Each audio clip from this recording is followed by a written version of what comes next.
Is that why you're not running? Is that why you're not running? I don't know. But how are you going to do it?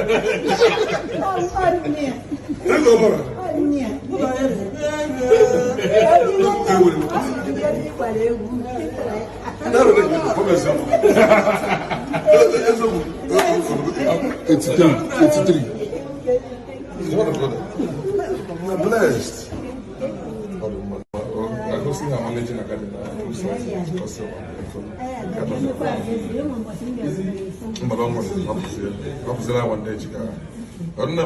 Be a blessing to us. So we keep celebrating you as long as you live. And God will add many more years to you. See, we are proud of you. Keep us there for. We identify with you in every ramification and everything. We're super proud. Oh,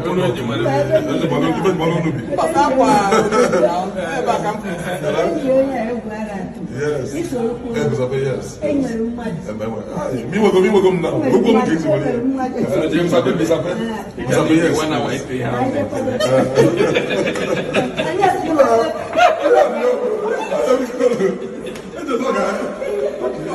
One day,